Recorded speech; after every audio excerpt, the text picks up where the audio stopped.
Hi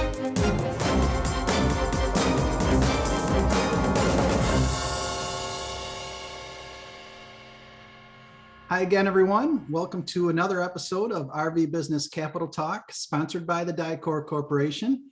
I'm Rick Kessler. With me, as always, Sherman Goldenberg. And joining the two of us today is Gary Conley from Lance Camper, way out in California. Gary, of course, congratulations. You just was recently promoted to Vice President and General Manager. Well, thank you. It's nice to be here with both of you.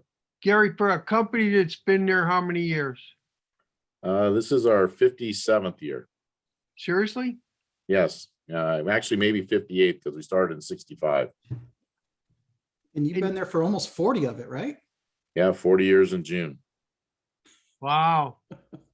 Yeah, there's actually three of us here that'll be here 40 years. So it's pretty remarkable. It is, yeah. Could you give us a lay of the land, Gary? Physically, the company, where it's located today? Well, we're located in Lancaster, California. We currently operate out of 3 facilities here. We're on approximately about 26 acres, give or take. Under roof, we're just under 200,000 square feet of manufacturing facility. And under cover and with canopies and like that, you had about another 40. So we're rather large, and we had some great news that actually was given out today, and we're expanding our footprint and adding a facility in Decatur, Indiana as well. Decatur, Indiana, of course, is home to REV Recreation Group. Lance became part of that group, I guess 3-4 years ago now. 2018. Yeah, 2017 was when the purchase happened. And the information today, information today says that in Decatur, you'll have travel trailer production as well as some warehousing. Yes, we're going to continue to build truck campers out west because mainly because of just the specialty in terms of transportation with equipment. But as our trailer line grows and the demand grows, obviously supporting the Midwest and the East was a big decision for us. I mean, it's something that we've considered for years, but being part of the REV group, they had some facilities that were available. So we were able to move into what used to be an old Class C building, and we're refurbishing the whole building. And then there's some warehouse space that was with another sister company that we'll be occupying as well. Did this facility in Decatur goes back to Fleetwood Enterprises Incorporated, doesn't it? Yes, it does. Yes. Yeah, it's I believe that's where they used to build the Jamboree back in the day. And other stuff. Well, yes. So you're expanding in general with this Decatur move. Correct. It's our backlog and our demand is so great that we just cannot build enough product to meet the demand. So adding the additional facilities and production is something that our dealer body has been waiting for, and we've been waiting patiently. The project's been going on since early December is when we started to look at it. And then we went through all the findings and things, and we're able to publicly announce it just this week. And I think you're targeting maybe a Q3 completion date for that. Yes, we'll be done. The facilities will be done mid-March. So first articles, we look to start to roll out first part of July. Oh, okay. We have hired a production manager already, another couple of other key people, but we are actively looking for new team members. So anybody who listens to this within the industry, maybe we can get the plug, right? You can go to lancecamper.com and careers under Decatur. And if you would like to come to work for a fantastic company who I've enjoyed for 40 years, please click the button, put your name in the hat, and we'd love to talk to you. Let me write that down. What was that address again? So important, right? Wait, Gary, what are the strengths of Lance at this point in history? product wise? What are you really good at? Well, I think that, we've always been a creative company, which started with the truck camper. It's a unique product.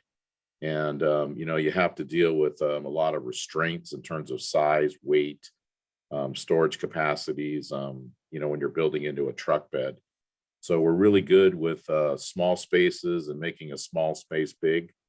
And quality obviously is one of our trademarks. So we've always tried to build a safe, productive product in a quality environment.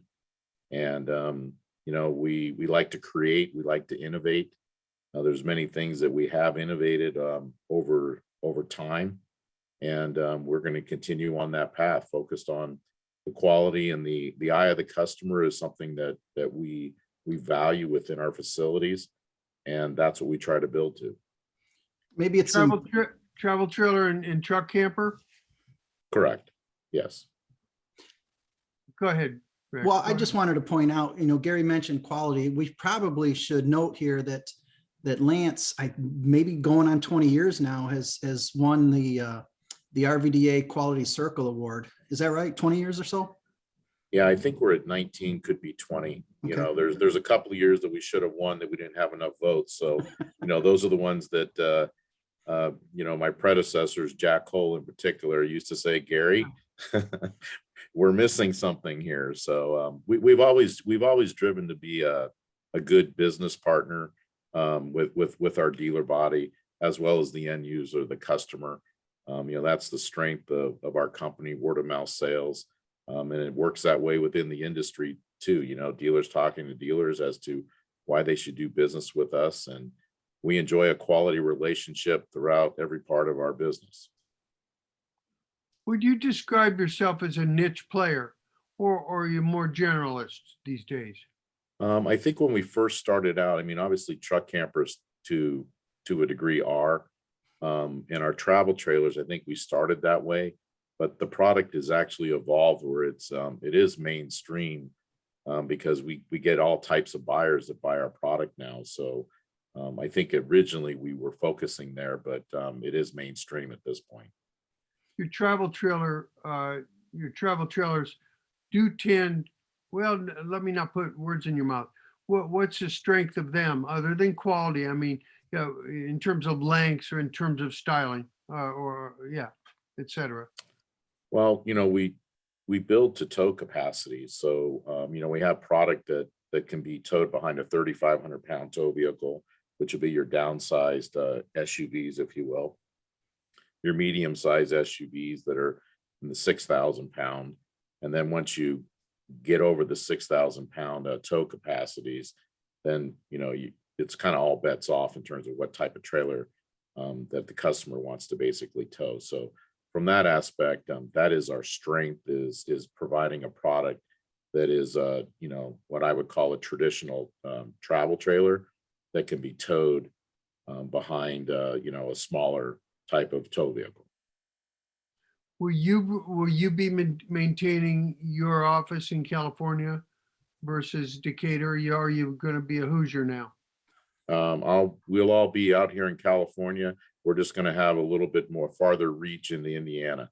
So everything will be run out of California, just at the production facility. So, all the accounting, all of our, ordering, everything will be done here. We have a pretty elaborate system that's homegrown, that we've done, that basically, handles our bill of material, our purchasing, request, and dealer information, et cetera. So we've been digitized for many years. So having a satellite or a plant that's not physically within arm's length or walking distance should not be a problem for us. I can't imagine how eager your East Coast and Midwest dealers are to get that Decatur thing up and running. Yeah, I had the pleasure of talking to a number of our dealers this week, and they are elated. The West Coast dealers are elated because it gives them, more supply, and the East Coast dealers are very elated in terms of, the product is closer, and there's potentials for freight savings and whatnot. So it'll allow us to basically enter the market, at a more competitive rate in terms of price. What's got to cut freight in half at least, right? Yeah, for some people, sure. Sure. Yeah. So it's everybody's really excited. Again, when you make decisions to move forward on things like expansion, sometimes it's like, okay, do we cover, dot all the I's and cross all the T's, and we have what we refer to as a pretty extensive playbook.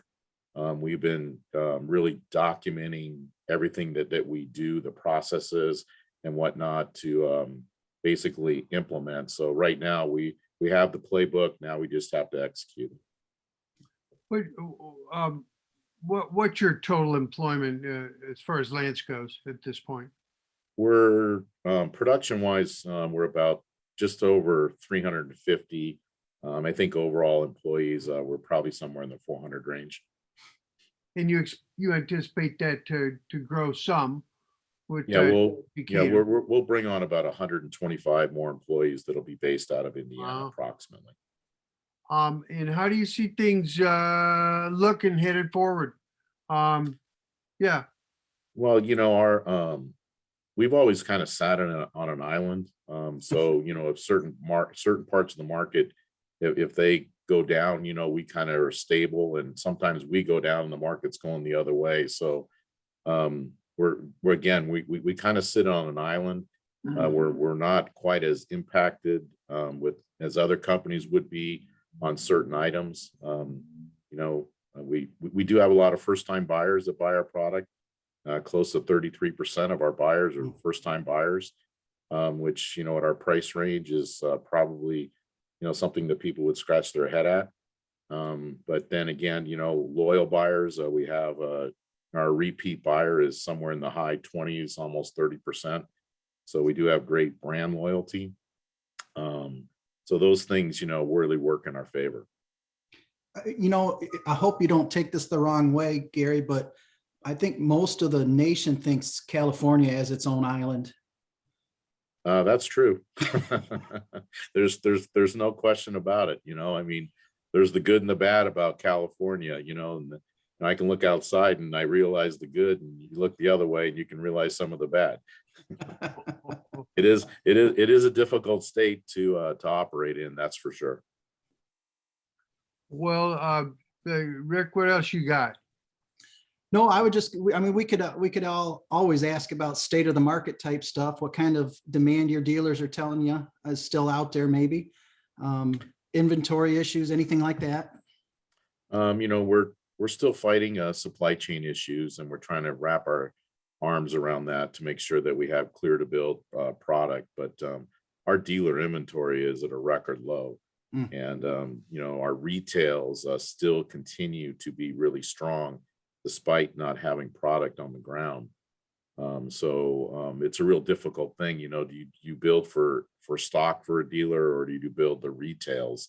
And the turn on the product, by the time we get it built, shipped, and the dealer delivers it, a lot of the stuff is 20 days, 30 days out there. And I think some of it is that dealers, they get a union in, they'll call in potential customers. I got one, look at it, take an order off it, and then deliver it to the retail. So it's been a different market. Again, in my career, I've seen a lot of things. When I entered in 82 was, high inflation, 20% interest rates, run to the bank to get it funded before, it changed the next day to, everything else. And now we're just dealing with another crazy situation. Yeah. I kind of joke about it with my sales team. It's like, you couldn't have, if you were to sit down and write down a story, I don't think any of us could have imagined what we're in right now. Yeah. Well, I think, Sherm, unless you have anything else, we probably ought to wrap it up. Yeah, he's probably got to work. We're just holding him up. Yeah. We got to get out there and check to see if we got propane tanks or who knows what, right, Sherm? That's right. Supply chain woes. Yeah, exactly. So Rick, sign us off. Okay. One last plug. Anybody out there with some gas or diesel power generators, Gary's in the market. No, Gary, thank you very much for your time and sincerely, man, congratulations. Well, thank you so much. It's a pleasure talking with both of you. Same here. Thank you very much.